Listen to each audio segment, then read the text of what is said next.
नमस्कार दोस्तों, मैं मंजू तिवारी अपने चैनल पे आप सभी का स्वागत करती हूँ। उम्मीद करती हूँ कि आप सब हमारे साथ जैसे अब तक बने रहे वैसे आगे भी बने रहेंगे, हमारा साथ देंगे, हमारा विश्वास करेंगे और जैसे आप लोगों ने अभी तक हमारी मदद की है हमें यहाँ तक पहुँचाने में, वैसे आगे भी आप लोग हमारा सहयोग ज़रूर करेंगे और करते रहेंगे। तो आज मैं कुछ आप लोगों से बात करने वाली हूँ।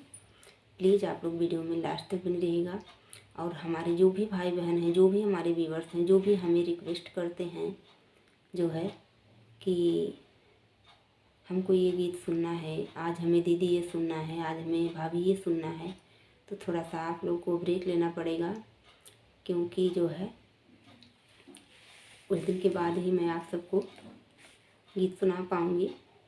और जो भी हमारे पास मान लीजिए कि 8 से 10 वीडियो रिकॉर्डेड पड़ी है, हफ्ते 10 दिन के बाद या 2-4 दिन के बाद जब भी मैं हो सकेगा तो वीडियो ज़रूर डालूँगी, क्योंकि किसी के जाने से ज़िंदगी किसी की रुकती नहीं है, ये बात सत्य है।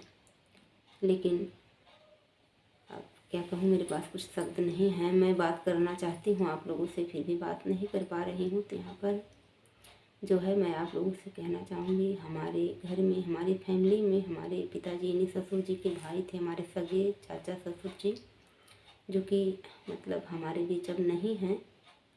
और इसकी वजह से, और सच बताऊँ तो उनको कुछ भी नहीं हुआ था, कोई परेशानी नहीं थी, कोई प्रॉब्लम नहीं थी, कुछ भी तबीयत ख़राब नहीं थी।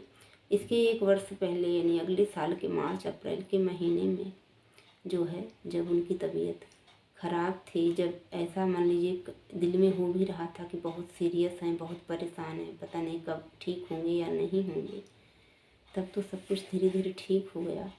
लेकिन जब ऐसा कि मतलब कुछ भी नहीं, कोई तकलीफ़ नहीं, कोई परेशानी नहीं, तब भगवान ने अचानक में ऐसा कुछ कर दिया हम लोगों के साथ जो है, जो कि समझ से परे है कि कैसे हो गया, यही नहीं समझ पा रहे हैं हम लोग जो है। जबकि 4 से 5 बजे के आसपास 2 बजे चौराहा गए हुए थे, बाज़ार गए हुए थे चाचा जी, और वहाँ पर इस समय वोट की कौन मतलब वो चल रही कन्वर्सिंग, तो वहाँ पर भी जो उनका मतलब बहुत ही जान पहचान था। अब क्या बताऊँ, मतलब शब्द ही नहीं है। अगर मैं कहना चाहूँ या लिखना चाहूँ तो किताबें भर जाएंगी, लेकिन कहानी ख़त्म नहीं होंगी उनकी जो है। तो व्यवहार कुशल इंसान थे, अच्छे थे, लोगों को समझते थे, जानते थे और सबसे रिश्ता अच्छा बना के रखते थे जो है। वहाँ से आए, शाम को अपने हिस्से का खाना भी मांग करके खाया, उन्होंने दवा भी खाई। रात 9, 9:15 के आसपास की बात है, उनकी तबीयत अचानक हो गई ख़राब जो है। और तो फिर उसके बाद उनको ले जाया गया सुल्तानपुर हॉस्पिटल में, एडमिट किया गया। लेकिन सुबह के 5 बजे उन्होंने हम लोगों को छोड़ दिया। तो कहते हैं ना कि जब तक इंसान का सफ़र है तो एक ना एक दिन हर इंसान का मतलब वो आगे बढ़ता है, सफ़र करता है धीरे धीरे, लेकिन जब सफ़र का अंत होता है तो वो अपने रास्ते पे अकेले ही जाता है जो है। कभी लोग सोचते हैं मैं आगे रहूं, भीड़ हमारे पीछे हो, तो वो चीज़ आखिरी समय में भी वही होता है जो है। इतनी भीड़, इतनी बाज़ार, इतने लोग, लेकिन वो इंसान किसी को ना तो देखता है, ना तो सुनता है और ना ही समझता है कि मेरे यहाँ कौन आया है, क्या है, कैसे नहीं है। और मैं ये कहूँगी कि आपकी फैमिली में आपके माता पिता अगर हैं तो आप उनकी कद्र करना सीखिए, उनकी इज्जत करना सीखिए जो है। क्योंकि जो चले जाते हैं वो आते नहीं, और जिन माँ बाप के ऊपर मतलब बच्चों के ऊपर माँ बाप की छत्र छाया नहीं होती है, उनसे पूछिए कि कितनी तकलीफ़ उनको होती है जो है। हम लोग तो टहनियाँ हैं, माँ बाप तो हमारे जो है जड़ हैं, हमको मजबूती देते हैं, हमको ताकत देते हैं, हमको आगे बढ़ने की सीख देते हैं। तो जो है अभी तो ऐसा कुछ, अगर भगवान सही सलामत कहते हैं ना कि उसका भी एक टाइम होता है कि जब लोग सोचते हैं कि अब इनका परलोक हो जाए, अब इनका अंत हो जाए, इनको मुक्ति मिल जाए, ऐसा भी कहते हैं लोग। ऐसा नहीं है कि नहीं कहा जाता है, यह भी कहते हैं कि भगवान अब इनका उद्धार कर दे। तो वो टाइम कम से कम तो 10 से 15 साल के बाद ही आने वाला था। अभी समझिए मेरे हिसाब से, मुझे इतना तो जानकारी नहीं है, लेकिन 60-62 जो भी उम्र रही होगी उनकी जो है। और अब क्या कहें, कुछ कहने की बात नहीं है। और पिताजी जो है 2 भाई 2 बहन, हमारी 2 बुआ सास हैं, और हमारे पिताजी बड़े थे, चाचा जी छोटे भाई थे उनके फैमिली में। तो यही सब बात है। थोड़ा बहुत मैंने सोचा कि भाई 1 दिन 2 दिन मतलब उसके बाद आप लोगों को बता देना चाहिए, हमें आप लोगों से बात कर लेनी चाहिए, इसके लिए मैं आई हूँ। आशा नहीं विश्वास रखती हूँ कि हमारी यूट्यूब की फैमिली बहुत अच्छी है और आप लोग अपना प्यार भरोसा हमारे साथ ऐसे ही बनाए रखेंगे जो है। और सच में कहते हैं ना कि जब चीज़ें हमारे पास होती हैं तो हम उन्हें इग्नोर करते हैं, नहीं मतलब समझते हैं, लेकिन दूर होने पर सच में मतलब ये नियम ही है कि पास में रहने की वस्तु की कदर नहीं होती है। सिर्फ एक मतलब मैं बात के तौर पर कह रही हूँ, बाकी तो कुछ ही लोग ऐसे होते हैं जो नहीं समझते हैं फैमिली को, परिवार को जो है। और बाकी लोग अपने माँ बाप को भी समझते हैं, अपनी फैमिली को भी समझते हैं।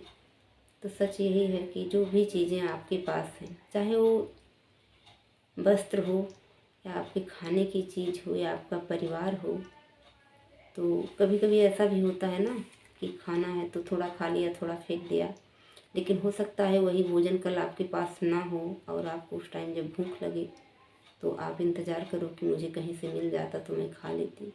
या जो इंसान हमारे पास आज है कल नहीं है, कुछ हमसे गलतियाँ हुई या कभी हम उनसे रूठ गए या कोई बात हो गई, तो फिर कल हम जब सोचेंगे कि काश वो पल वापस आ जाते, वो इंसान मेरे पास आ जाता और मैं उससे अपनी बातें कह पाती और वो मुझे समझ सकता, तो समय रहते इंसान को अपने हिसाब से संभल के चलना चाहिए, रहना चाहिए। ज़िंदगी है, जीवन का ये मतलब एक अहम सत्य है कि जो आया है वो ज़रूर जाएगा। यहाँ रहने के लिए संसार में कोई आता नहीं है, आवागमन लगा रहता है और परिवर्तन ही संसार का नियम है जो है। तो यही सब बातें हैं। माँ बाप का होना जीवन में बहुत ही महत्वपूर्ण होता है। और माँ बाप रहते हैं तो ऐसा लगता है कि मैं जो है या दुनिया में कोई भी बेटा बहू बेटी सोचते हैं कि हम लोग हर बंधन से मुक्त हैं, कोई जवाबदारी नहीं, कोई जिम्मेदारी नहीं। मतलब कोई भी बात होती है तो लोग कहते हैं पापा हैं, अम्मा हैं, तो फिर वो जिम्मेदारी हमारे ऊपर अपने ऊपर आ जाती है। तो फिर सब कुछ सोचना पड़ता है, आगे बढ़ना पड़ता है। हर दिन इंसान को नई सीख मिलती है, नया सब कुछ इंसान सोचता है, नया करता है। तो प्लीज़ आप लोग हमें समझना, हमारी बातों को समझना, हमारे साथ बने रहिएगा। मैं इस टाइम आप लोगों का रिप्लाई भी नहीं कर पाती हूँ और टाइम ही नहीं मिलता, कुछ तो काम काज पहले मान लीजिए प्रॉब्लम थी इन सब बातों की। अभी की ये समस्या जो सामने है ये तो बहुत ही विकट परिस्थिति है। भगवान सबको संभलने की जो है हिम्मत दें। कहते हैं ना, जो प्रभु कष्ट डालते हैं वही उससे उबरने की क्षमता भी देते हैं इंसान को। तो चलिए फिर ज़्यादा बात नहीं करेंगे, आप लोगों से विदा लेती हूँ और उम्मीद करती हूँ कि आप लोग अपना प्यार और भरोसा बना के रखिएगा। वेट कीजिएगा हमारे नेक्स्ट वीडियो का। गुड नाइट, मिलते हैं आप लोगों से नेक्स्ट वीडियो में, तब तक के लिए बाय।